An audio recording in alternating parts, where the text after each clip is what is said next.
That's number one on our glossary sheet. Va'acha yolda bas v'tikra shema Dina. She called her name Dina. Now, if you remember, we had a similar name before by the name of Dan, one of the boys, the maidservant of Rachel. So the name was Dan. Dina. Dan means to judge. And here we have a very interesting point. At this point, Leah was pregnant and Rachel was pregnant. Imagine that. She was pregnant. But, however they knew, Leah was carrying a son and Rachel was carrying a daughter.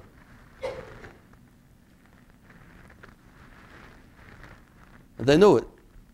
Leah knew it anyway. You see some of the bubbas today, they say, stand this way, it tells the boy it's a girl. They tell you, they think they know how to tell a boy and a girl. I don't know if people can tell or not, I don't know, but somehow they knew. And Leah and Bilhah and Zilpah said, what's going to happen? If Leah gives birth to this boy, that means number 11 is being born, and that means Rachel, they knew, but over there, all prophetesses, all the great Leah and Rachel, they knew that there were going to be 12 children to Yaakov, 12 children to Yaakov Avinu, 10 branches of the Jewish nation, Reuben, Shimon, Levi. And if she has number 11 as a boy, then Rachel will be less than even the maidservants. They had 2 each. So Leah said, I can't do this. I can't do this. I can't have this boy.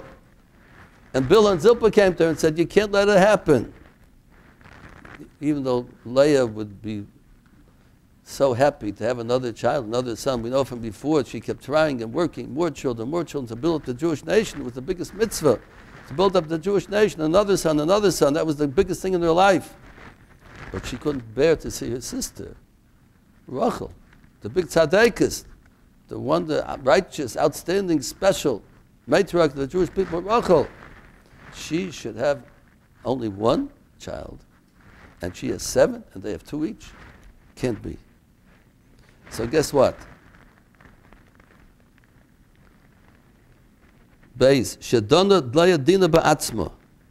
She made a judgment to herself. What's going to happen? She was judging. What's going to happen if I have this boy? What's going to happen to Rachel? Number 3. Im zeh zochar, if this is a boy, she'll be not even like one of the maidservants who had 2 boys each. Number 4, vatispalala ela olav and sapach l'zkev. She'd pray to God, and this child turned into a zoch, gave it to a girl. How do you like that? Child turned into a girl.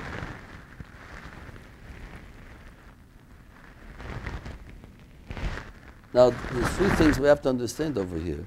First of all, we are told, those who study the Talmud, Gemara, and Masechta Brachos, the first tractate, that a person, number 6, a mispal l'sha'ovar, harizet tefillah shov. A person who prays for something that happened already, and says, he prays it didn't happen, it's a prayer in vain. For instance, the Mishnah goes on. A person comes into the city and hears screaming and yelling if somebody's in pain. And he says, Run of God, please make it that scream did not come from my house. You can't pray on that. It happened already. You can't pray. God's not going to change the history and make things not happen that happened. You can't pray for something that happened already. So you can scream that scream came from if it's from his house, it's from his house. You can pray, I hope things will go okay, I hope things will turn out okay, whatever, but you can't pray for something that happened to say pray it didn't happen. If a doctor will tell a woman, you're going to have a son, and she's dying to have a daughter, you can't go and pray God make him into a daughter. It's a son, it's a boy already. You can't change what's happening. You can't change the actual with reality. What's real is real. But great people great people can't pray for miracles. Regular people like us, we're not great enough. But we mentioned last week, remember Rabbi Chaim Mintz, the great Tana, who said, his wife is Erev Shabbos lighting the Shabbos candles, and she found out that it's not oil in the flask that she had, in the bottle, it was vinegar. So she said to her husband, what am I going to do? It's right for Shabbos. We have no oil, it's vinegar. He said, light the vinegar. God who said oil should burn, he'll say vinegar should burn. What's the difference to God? He can make anything happen. That was so great. To him it was nothing. God's in God's hands. Whatever he wants, he can do. He didn't say, oh boy, look at that. Vinegar is burning. To him it was, so what's the big deal? Oil is also as a miracle. Why does the oil burn? Because God made it into the nature of the world. The oil burns. Put a wick into oil and light it and it burns. Why should it burn? Because God said so. There's no real reason. So he can do the same thing by vinegar. He could say, put the wick in, light it, that'll burn. Even though we cannot pray for things to change what the reality is, but Leah could pray for that. Great people could pray for that. But there's something over here very interesting. Exactly what happened over here. And it could make a big difference. Rashi says, in number 4, he turned around to be a nekeva. That means that Leah was carrying a boy, and the boy turned into a girl. Rachel was carrying a girl, he turned into a boy.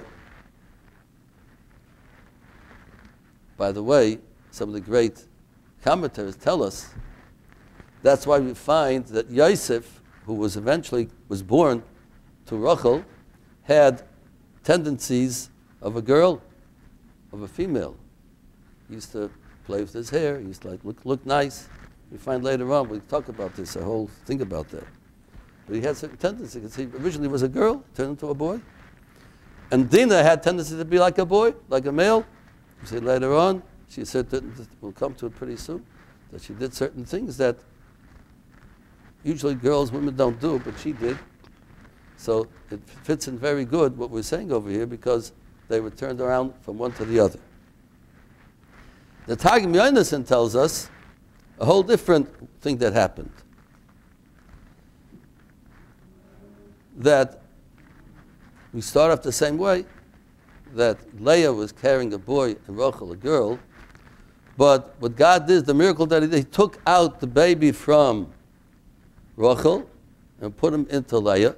He took out from Leah, put him into Rachel. Didn't change from boy to girl. They changed places. Yosef was Yosef, Dinah was Dinah, but they changed places one to the other. Now today we have a very big question. The surrogate motherhood that we had today, if you're familiar with that people have an embryo from a man and a wife who start off having a child, but the mother doesn't want to carry that child for whatever reason, maybe for convenience reasons, maybe for health reasons. So they have ways of taking out the embryo from one woman and putting it into another woman, where the child develops and is born from the second woman. And there's been big court cases. Who's considered the mother? Is the original father, mother, the embryo started from, are they considered the parents? Or the woman who gave birth to the child, that came out of her body, the child, is that considered her child? It's a very big question today in the court system. And it's a big question in Judaism. Who's the father? Who's the mother? Well, the father, we know what the father is. But who's the mother? Is this what the mother? That's the mother. From here, it would seem, according to this interpretation, it seems that we see from here that the one who gives birth, that's considered the mother. Because we took the boy that was being developed in Leah and put it into Rachel, and who was eventually Yosef, and Yosef is considered, Torah says that his mother was Rachel. So we see that you go according to the one who gives birth to the child. Of course, according to the other interpretation, that the boy turned to a girl, then to a boy, then you have nothing to do with this. They weren't taken from one to the other. where they were, they changed over from one to the other, from boy to girl to boy. So it's a very interesting idea that to see how the Torah looks on this surrogate motherhood that we're talking about.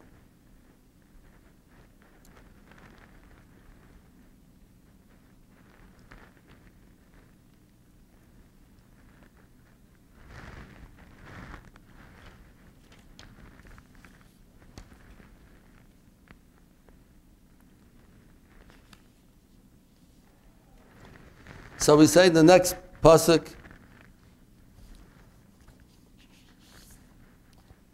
Vayizkor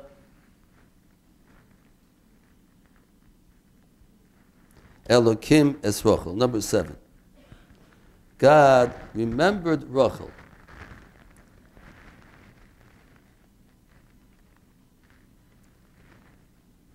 He listened to her prayers. 2 things. He remembered her, something he remembered about her, which gave her a reason to be able to come pregnant and give birth to a son. He listened to her prayers. Yiftach's Rachma, he opened up her womb, and she gave birth to a son. Now, what did he remember? Yizkar Lakim Rachel. Something was remembered over here. So we're told what he remembered. We once mentioned before, if you remember, that the night of the wedding, Rachel and Leah,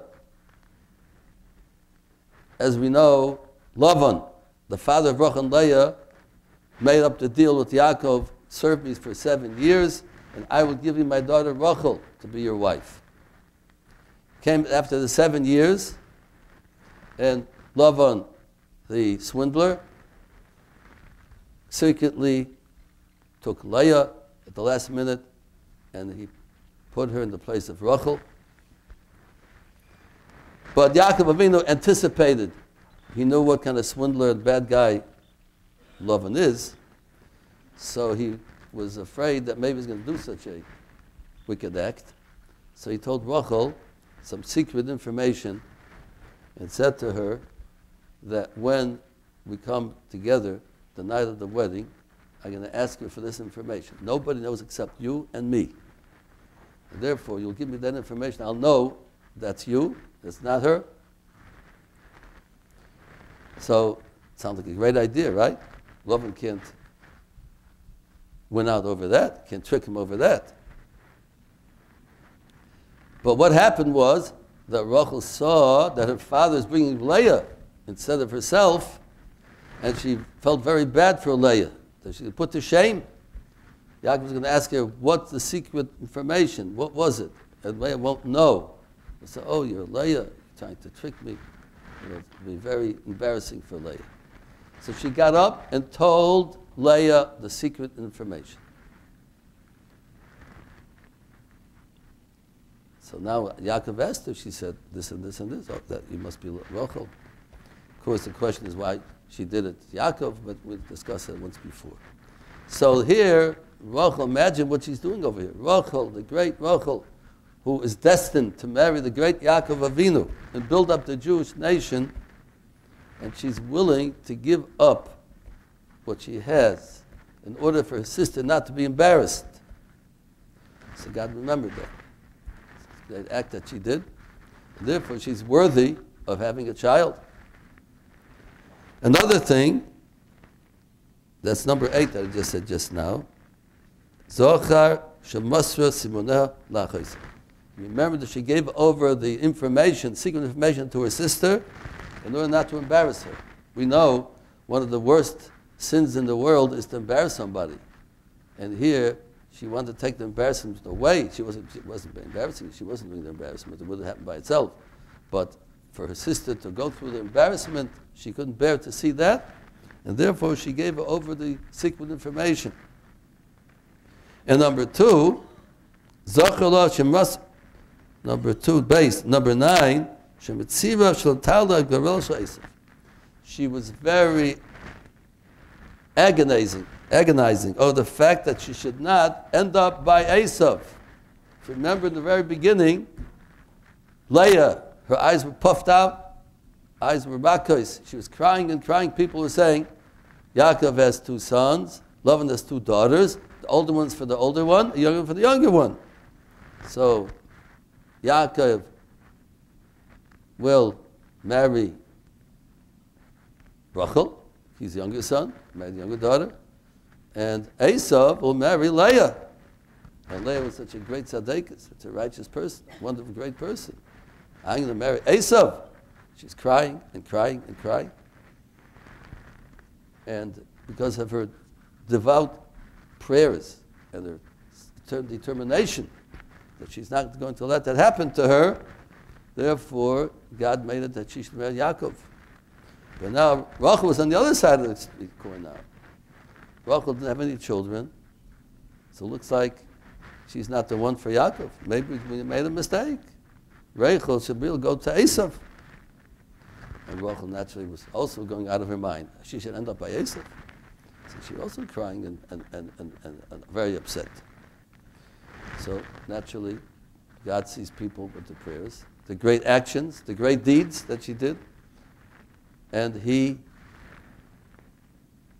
therefore, gave her the great opportunity to have a son, the first son that she had. An interesting point over here, how many years ago did she do that? That was 7 years ago. 7 years since she gave over that secret information to Leah on the night of the wedding. 7 years? It took so long for God to give her a reward.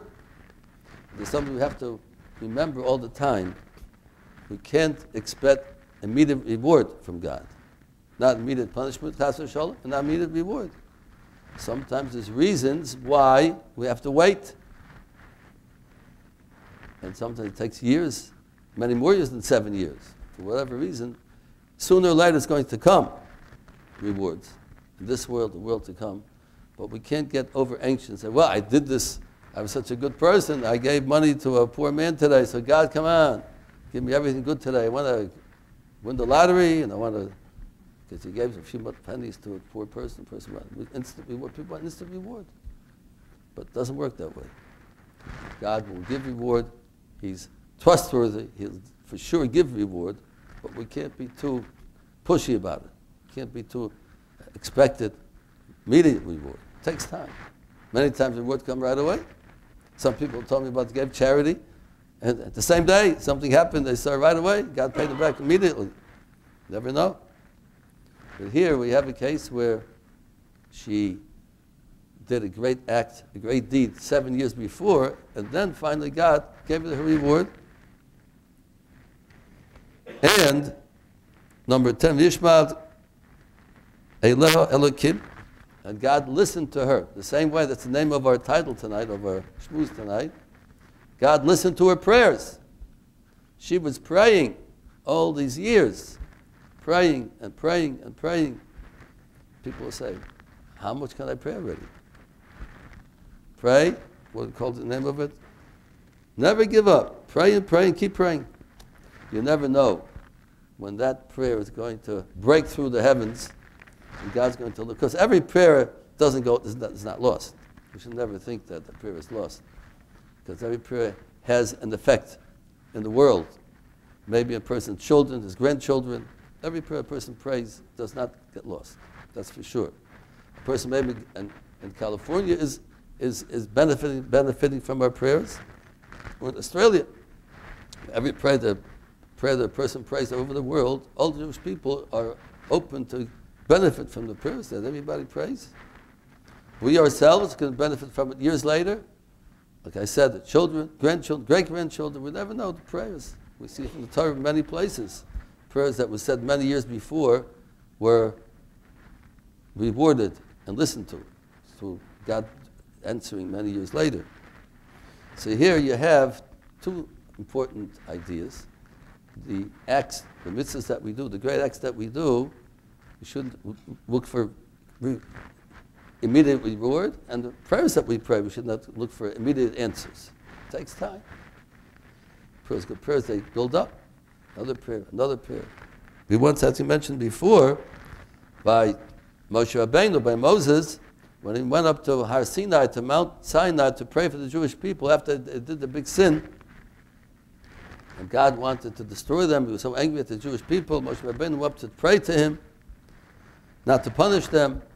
He was there for 40 days and 40 nights. He went 3 times, 40 days, 40, one time, the second 40 days, 40 days. He was there praying for 40 days and 40 nights. So great rabbis tell us, imagine that, Moshe Rabbeinu praying for 40 days and 40 nights. The prayers of Moshe Rabbeinu, the greatest man in the world, you can imagine what kind of prayers they were. Who knows? We can't even imagine his prayers. Prayed for 10 days, for 20 days, for 30 days. So some people say, okay, listen, it's not working. It's not going to work. Okay, one more day, 31. Okay, 32, 33, 34. Let's say 39, that's enough. So 39 days, that's it. God's not going to listen. I see.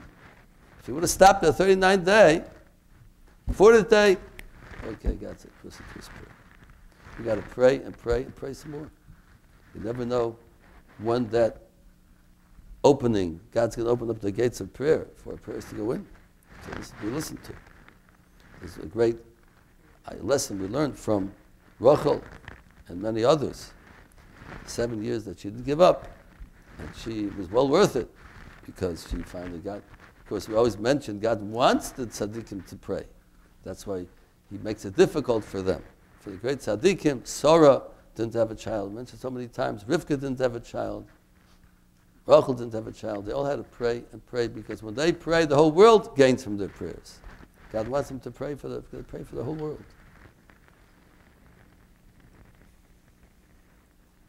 So now, she said, finally, Asa Hashem es cherposi, which we have in number 12. God put away my shame by having this son Yosef. What was the shame that she had? Of course, she didn't have any children. She didn't feel too good about that. She also was ashamed because she's praying and praying, and God doesn't listen to her prayers. Maybe she's not so great. Leah prays and she has so many children. I pray, don't have any children. So it looks like she must be much greater than me.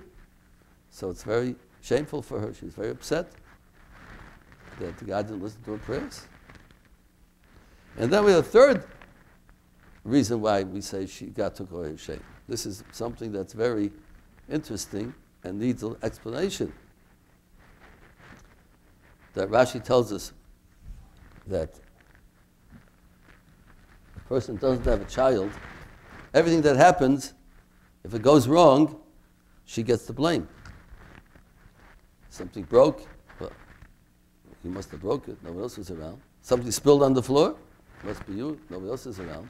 Once you have a child, oh, who broke it? Ah, the child broke it. Maybe the mother broke it, but nobody knows it. Something spilled on the floor, oh, probably the child did it. So God took away her shame. All the things that happened in the house that blamed her till now let's say blame that little child. So God said, God took away my shame. So the question is this so important? We're talking about such great things, having a child. Rachel having a child, one of the 12 branches of the Jewish nation, Yosef, one of the greatest of the all 12 children that Yaakov had. And she is so happy about it, so thankful for it. And she's worried about who's going to blame her for the broken glass. That's what she's thinking about? I mean, is that something that seems to be so insignificant? She had a child and she's so happy about it. And she doesn't have to be worried anymore so much. Why does Torah make a point out of it? And the great commentators tell us a very important fundamental idea in Judaism from this. That people tend to appreciate big things, but they don't appreciate small things. Big things, oh, somebody, a child, that's fantastic. They get a new job, it's fantastic. They go to the doctor and he gives them a good bill of health, that's fantastic, it's wonderful. But small things, people overlook. It's a nice day outside today, the sun's shining, do we think, oh, it's such a beautiful day today? We think about that. A child came home with a good mark on the test today. Got nachas.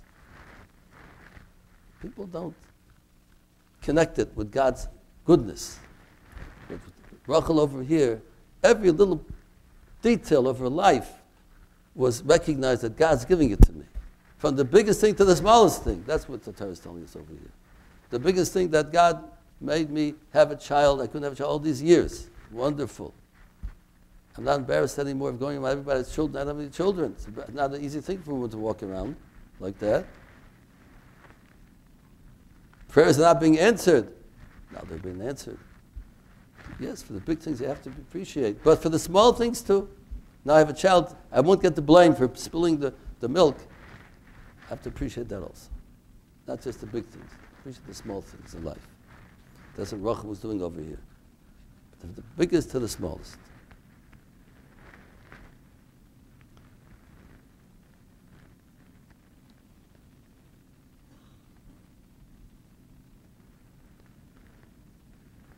So she called him Yosef for two reasons. Yosef means Asaf, God put away my embarrassment, and Yosef, God should add on another son for me. One more son had to be born. There's 11, there had to be 12th one. She had only one, the other two had two, Rachel had 6. So he prayed to God, I should be the one to have the zchus and the merit and the great honor and privilege to have the 12th son, at least I should have at least 2 of the 12. That's the name of Yosef that she gave. Yosef means to add on. She prayed to God, please, I should be the one to have the 12 sons. It should be 2, 2, and 2, and 6. At least she'll be equal with the other 2 maidservants. So, this is more or less what we want to discuss today. And we open up, if anyone would like to say ask any questions or any comments, we'll be very happy to hear.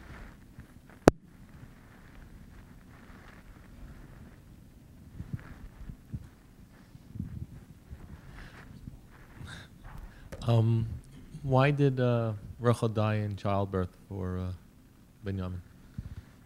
We didn't get there yet. We're going to get there. We'll get to that.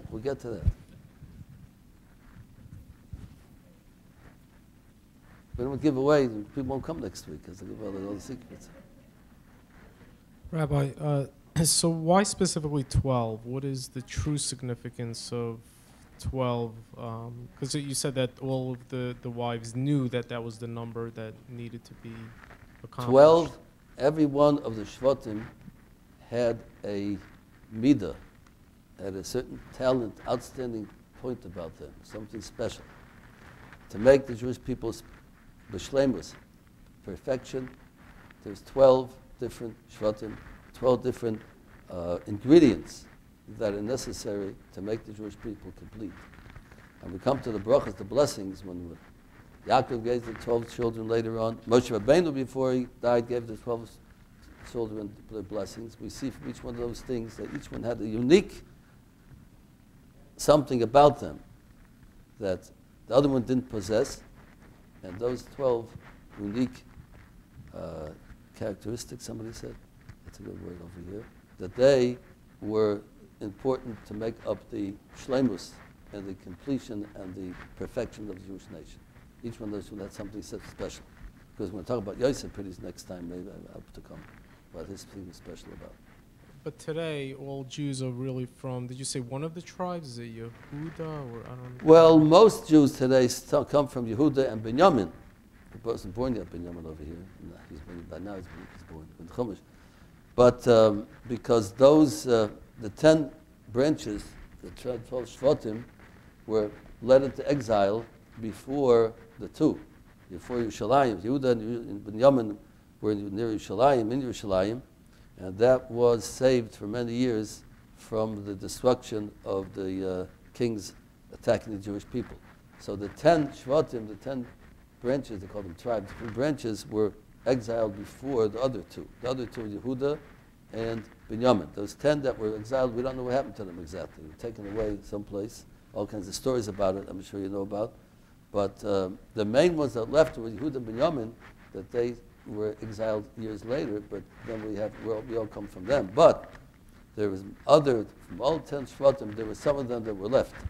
And for sure today we have people from all the different ones. They didn't have as many as Yehuda and Binyamin, but all the Reuben and Shimon, the Levi, for sure we have Levi, we have Kohanim, the Levim, that's what we have today. But all those other ones that also had representation that left over and that were not thrown into exile, that mixed with Yehuda and Binyamin. So all those tribes are still around today. But mostly they are outnumbered by Yehuda and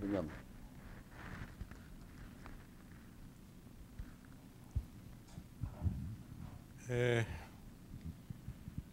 Leah had 6 kids, right? 6 boys. Leah, right. And Rachel had 2. So far 1, but she ends up with 2, right. No, but eventually. Why she had 2 and the other one had 6? I mean, one was more tzaddik than the other, or what's the reason? Well, the thing that we have to realize that sometimes there's echus and kamus. Echut, kamut, there's something that has to do with a multitude, a lot of things, and things have to do with quality. It's quantity and quality. And the quality of Rachel, of Yosef and Binyamin is very matchable to the 6 children of Leah.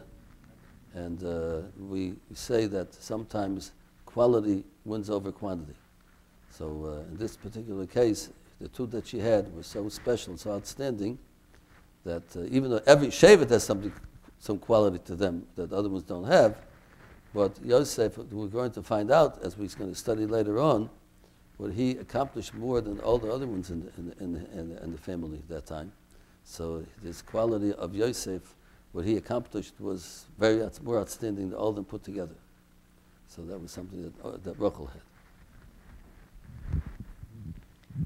Rabbi, 2 questions. Yes. In last week parasha, they said each Jewish woman, they used to have 6 children in once.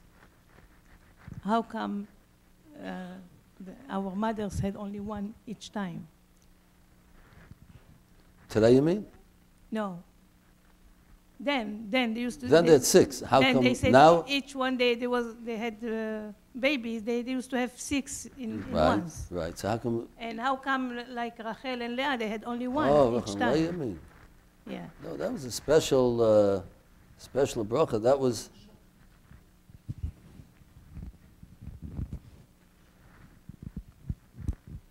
because in Egypt, the Mitzrayim, that was the time that God wanted to build up the Jewish nation. They're about to go out and accept the Torah in Mount Sinai, now Sinai. So Rachel and Leah, they were not ready yet for the Torah yet, for whatever reason.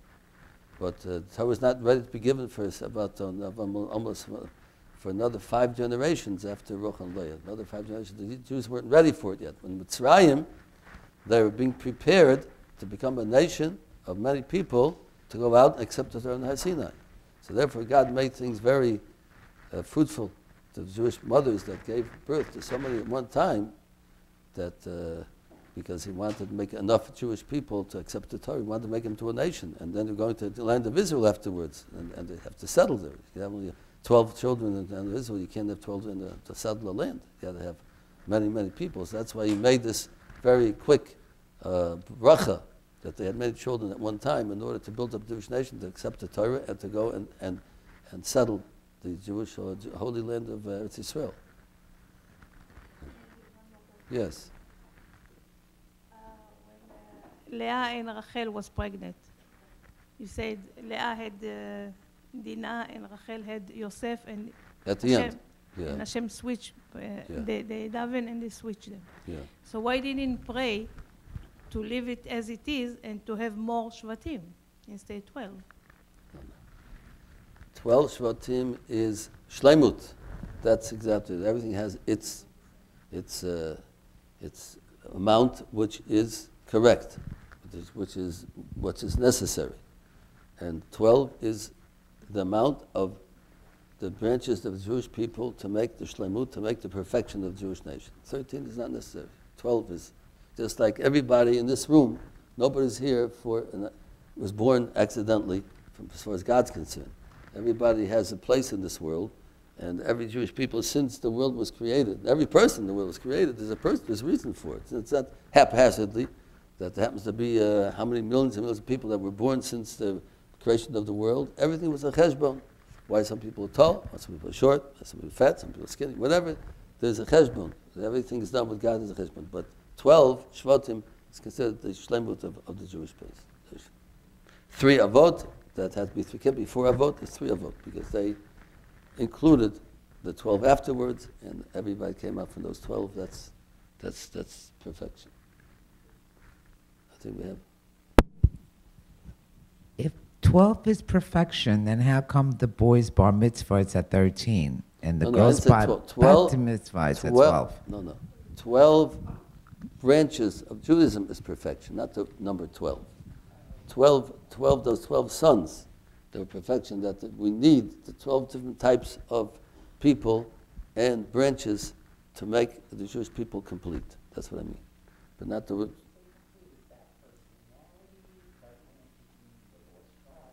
Well, Yehuda was the shevet of kings to come out of.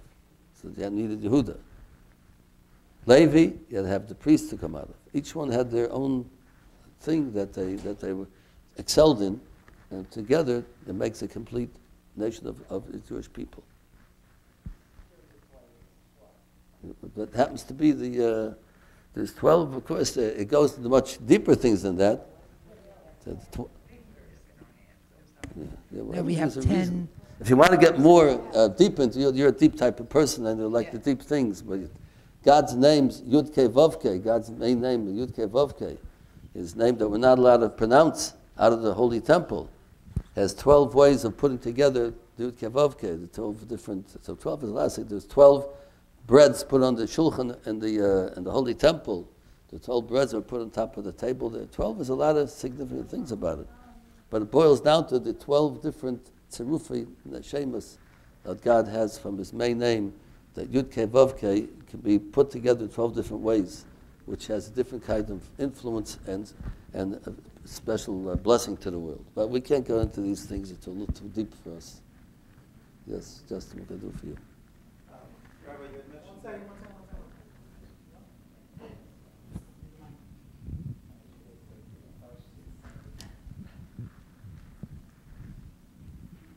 Rabbi, you had mentioned the connection between the birth of Yosef and Dinah. I was wondering if you thought there's any connection between that and the fact that Yosef wound up marrying the daughter of Dinah, Asnas. If there was some kind of a connection between that, do you think, or if maybe it was just a coincidence, and how... Well, there's no coincidences by Jewish people. Obviously, it's a good... It's a very good idea that you're saying. I'm sure there was a significant connection there. Yeah, makes a lot of sense. Probably is.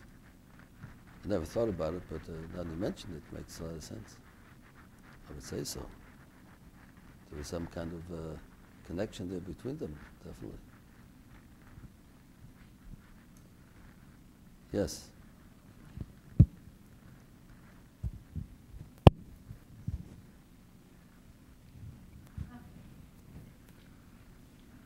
We're told that when Moshe Rabbeinu, his mother put him into the Nile River, you know what happened when he was born, and she couldn't hide him any longer, so she put him into a little cradle, a little boat into the Nile River, and the daughter of Pharaoh came down to wash, and she saw this little cradle in the river.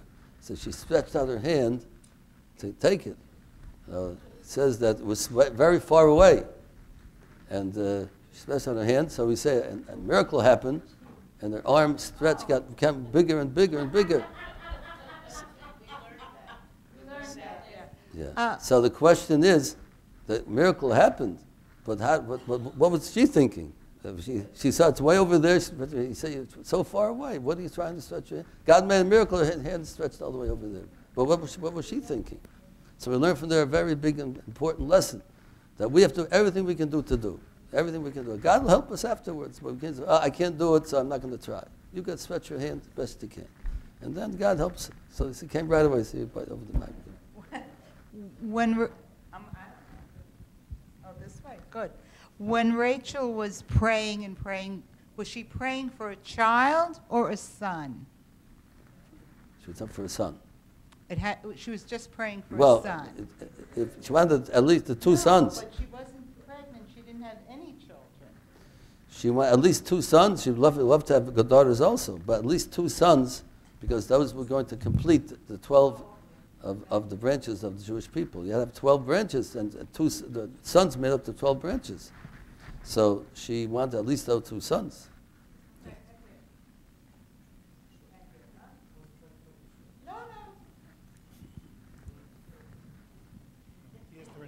Singles. And no online questions tonight? There are, but I'll let people here get a chance first. We decided that if they don't come here, maybe, you know.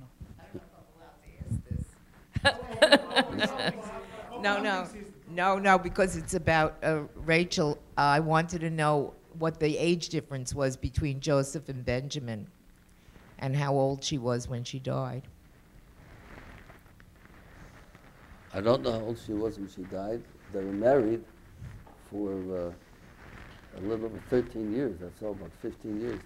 Rachel and Yaakov, that's the only time they lived together. It wasn't very long, because after 7 years, after the first 7 years, he married her, and Yosef was born after those 7 years, and he stayed another 6 years after that by love, and then they went and there. So they were married for about 13, 14, 15 years. That's how old she was. I don't know. I don't know how old she was. I'll try to look it up and find it someplace. Anybody know how Rachel was? I don't know. Doesn't say. In the Torah, it doesn't say. Maybe someplace it says. I'm just going to go back to the 12 again. When I was in Israel in an old synagogue, I saw a zodiac, which is 12. What is the zodiac got to do? 12 months of the year. That's 12, not the 12. Yes, that's 12 months. But why? Every month has its own flavor to it. Just like every Shevet has its own flavor to it. And as a matter of fact, every month corresponds to one of the 12 sons of Yaakov. Oh. And every month corresponds to one of the names of God, 12 names of Yud Kei Vav Kei. They all correspond to one another. It's all 12 and 12 and 12. They're all, if you delve into it, we see why each Shevet corresponds, each of the branches corresponds to a certain month of the year. And they definitely have to do with one another. You see that the month of Adar has sometimes a leap year, 2 months. You see the one with the Shvatim, Levi, was divided into two. So Levi and Kohanim, they're divided into 2 parts. So every month has its own significance corresponding. Right? That's right. That's right. Is the number 40 have any significance in the Jewish religion? Because a lot of things happen by 40. Well, Ben Aboim Lebina, Rabbi tells the person is 40 years old, that's when he gets his Bina, then he gets his real understanding of things. And Jews in the Midbar for 40 years, I mean, there's a lot of 40s. Yeah, that's why I'm asking. Why 40? Why not 39?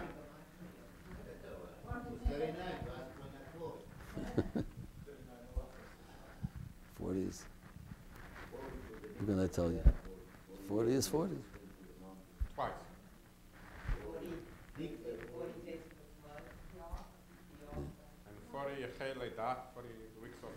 40 is considered 40 days that a baby is formed inside the mother, whether it could be a boy or a girl. So that has a big significance of Yetzirah, of creation. 40 is considered a time of creation. That's very significant. We mentioned before about praying for a boy or a girl.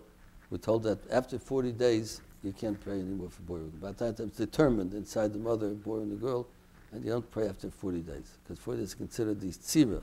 The 40 days of the mabul, of the flood, was because of the illegitimate children that they had, and the wicked people in the time of the flood, which the child is considered, gets a form by 40 days. So that really is the foundation of all the 40s we have, Yitzir, it's considered, I think, it's created by 40.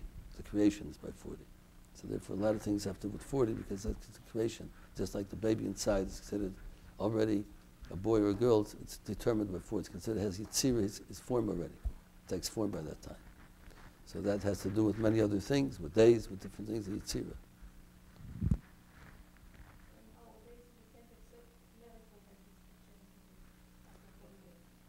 After 40 days, you don't pray for a boy or girl after 40 days. It's called Tfilah Shav. Unless you're Rachel. If you're Rachel Leah, if you're great as them, they can. I would be surprised if you can do that. You can be surprised. It's a number question. Yes. It's a number question. Since every number has a symbol, 1240, what is the most powerful or more significant number?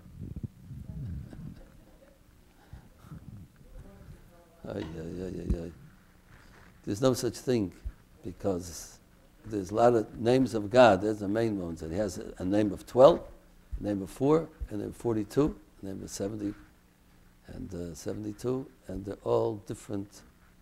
It's like one of my teachers told me when I was young. I was asking a certain question. He said, "You asking me who's a bigger angel, Gabriel or Michael? Who's a greater angel? Who's greater? They're all great. They have their own greatness. Every has their own greatness. Every number has its own greatness. What's the greatest? It's not. Simply speaking, the number 4, God's name, Yud Kei Vav Kei, that's God's main name that He has. That's 4 and divides into 12 different ways of putting it together. 12 ways of putting 4 letters together. That's very significant. Put it that way, but. The most significant, I wouldn't be the one to say that. It's very difficult. Any other questions here? Okay. So we have an online question that's not related to the class. What? 40 days of Shemayim, that's right. He got the Torah then. The Torah got a Yitzir, got a creation. For those 40 days, God taught him the Torah. That's how Yitzir, it has to do with Yitzir that we said before. Okay, we have an online question unrelated to the class. People nowadays are very occupied with different diets. Reading about them, trying them out. What is the Torah view on dieting? That's important to a lot of us. Well, we really spoke about this at great length a few months ago about the Rambam. And dieting has different aspects to it. The way when we say people today, it's very relevant. Most people today diet for one of 2 reasons. For health reasons or cosmetic reasons. And dieting for health reasons is naturally very important. The Torah tells us very clearly we have to watch our health, and we have to eat the foods that are healthy and not the foods that just taste good. We quoted that time the Rambam, just to bring it in a very precisely. The Rambam was talking about people eating food, and he's talking about there's certain foods called moil, that they're beneficial, they're healthy, and certain called orev, they're sweet and delicious, but not beneficial. And the Rambam goes on to say that somebody who eats foods that are not beneficial, just because they're delicious, but they're not healthy, this to me and an animal, this person and an animal is the same thing. It explains, because what does it mean by that? Because an animal doesn't have any das, doesn't have any seichel, doesn't have any intellect, an animal.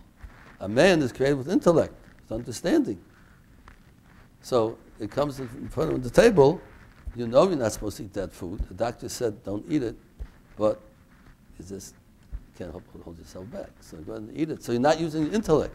You're using your body, your physical desires.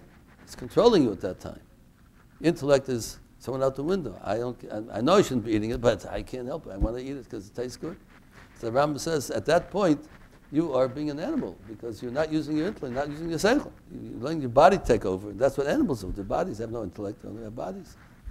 So as far as that's concerned, it's a person has to be very careful not to indulge in foods that are not healthy. If it's healthy and tastes good, okay, why not?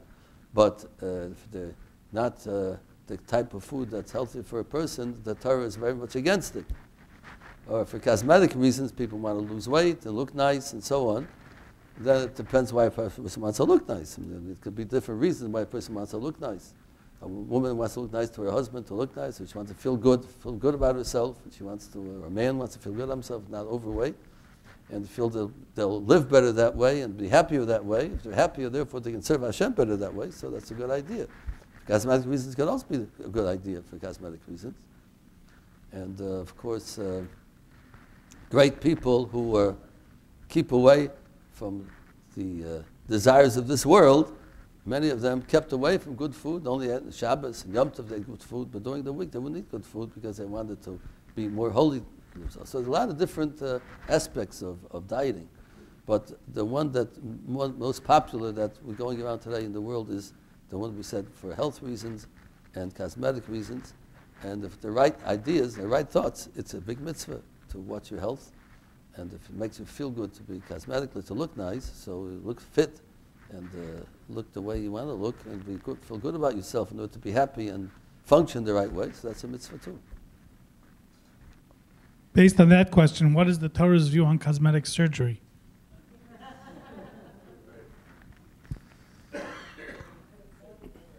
Well, it's really something that we said before, but it's complicated because sometimes surgery could be dangerous. Certain risks are involved, and to put the person for cosmetic reasons to go on the surgery and anesthesia, which is considered not the healthiest thing. Most doctors don't like people to unnecessarily, honest doctors don't want people necessarily to go through anesthesia because it can have a bad effect. So it has to be weighed very carefully. If it's a local anesthesia, depends why a person wants the cosmetic surgery. If it's something that maybe some people have something on their body that bothers them very much, and it's very embarrassing to them, and it makes them miserable, so then it would be a good idea, if there are no risks involved, and to have it done. If a person's healthy and they're doing okay, they just want to make it a little nicer, a little better, that's already not really the Torah view to go to that extent for surgery to make it a little bit nicer. It'd be something that has to be a real reason for it, for a person to go through that. And it has to be totally without any risks involved. I don't know if that answers the person's question, but that's what. I don't know. Want to continue? Do everyone want to continue? Well, you can have one more. It's not 9:30 yet. We have one more. Okay. Maybe some from the audience. Another question. Only other questions we have are long ones. Oh, let's look. Anything that we can look forward to for next week, or we should stop We here? have some good questions for next Okay. week. We'll keep them on tap for next week. So how about Or from maybe the it's just leave for a wedding. So what? you said you have to leave for a wedding. Yeah. I'm enjoying Wait, myself too somebody may much. have just sent in something. Hold on. So any other questions from the audience here? Here we have over here. Okay, Rabbi. I think this will have to wait until next week. Michael. By the way, while I'm on my way over here, we have a wonderful program here Thursday night for girls. Chill Zone for girls starts at 7 o'clock. And we have Chill Zone for moms while Chill Zone for girls goes on downstairs. So we invite you to join us. This week, Mrs. Vera Greenfield will be running the class. How about for the boys? Oh, for the boys. What's the Shabbos for the boys? Here also, right? Yeah. For dads, Michelle? Yeah. Rabbi, we've been talking a lot about numbers, significance of numbers. What about names that we give to Jewish newborns? Anything that really, any halachas about that? Anything we should really? Oh, definitely. Most people, before they give a name to a child, they'll consult a rabbi to many times to see which name to give, because there's many different aspects of giving a name, a lot of things in a name. And we've discussed it by the Shvatim, even. Every one name was given. We discussed what the significance of the name was for that time and the significance for the future of that Shevet. Each one was a prophetess, and they gave the name according to the future of their children, what's going to be in the future. So every name has a significance to it, and we're told that the names that a parent gives to a child, if they're worthy of it, God puts into the mouth a name which is befitting to the nature and the future of the significance of the child's future, of what they're able to accomplish. So a name has a lot to do with a person, definitely. I'm not so happy with today people making up their own names, that though not names are from the previous generations, just make up names today. That's not really what we should. All the generations, names were given according to the generations from before. Avram, and Yitzchak, and Moshe, and all these names, people would make up all kinds of names today, which they're not having the greatness and the support of previous generations of people who had that name before. And that's not so good. I urge people who give their children one of these, a lot of Israelis give names that are new, they want to like find what sounds nice. I urge them to add on a name that's a biblical name, or a name of one of the great grandfathers, grandmothers that were great tzaddikim, they were very righteous people, to give a name like that also, to add on to the name of the modern name they give today. The name is very significant to the Jewish people. One more question. When you name in Judaism, is it that you're not allowed to name after a living person? Or well, no, but that's the Sephardim, they do that. Ashkenazim don't, the Sephardim do. They name after the grandparents a lot. It's a different kind of... is there significance there at all, one way or the other, or...? You have to go with the custom of your family. That's important to go according to the custom of your family. That's very important by Jewish people also. We have to follow in the footsteps of our previous generations. Whatever they did, everybody has their great people who started these customs, what they earned, and they all have a basis to them, everything from previous generations. They all have a significance to them. So we have to go in their footsteps. I know, like in my family, during the Holocaust, there were some people in my family who died, and it was future generations didn't want to name after, certain people that died. I guess because of the way they died or something like that. Is there anything? Well, we have a general rule that a person dies called a misa mishuna, through a difficult, disastrous type of death. We don't name after them. But people in the Holocaust, since they were martyrs and heroes, they have a different way. Therefore, since they were martyrs, we do name after them. People that, even though they might have died in a very horrific kind of death in the concentration camps, but since they were Jewish martyrs, the Kiddush Hashem, that they went out for Kiddush Hashem, therefore we do give names after them. That's a big cover.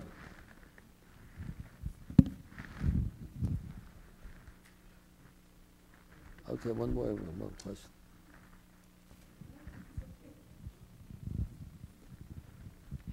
Just by the way, who wrote the Tanakh and when? Well, the Gemara in Bava Basra tells us every sefer was written by different people. Shmuel Hanavi part of it, and if you run a whole list of it, the Gemara lists of everything that was written by who. So Shlomo HaMelech wrote some of them, and David HaMelech wrote some of them. So they're great authors who wrote them. But the exact list, you can look in the Gemara Basra and Yud Beis with Gimel. They go through the whole list of who wrote what. What? The Tanakh. We don't know. Torah was by Moshe Rabbeinu. HaKadosh Baruch Hu wrote Torah. Tanakh. Yeah. Okay, everybody. Thank you very much. Hope to see you next week again. Thank you very much, everybody.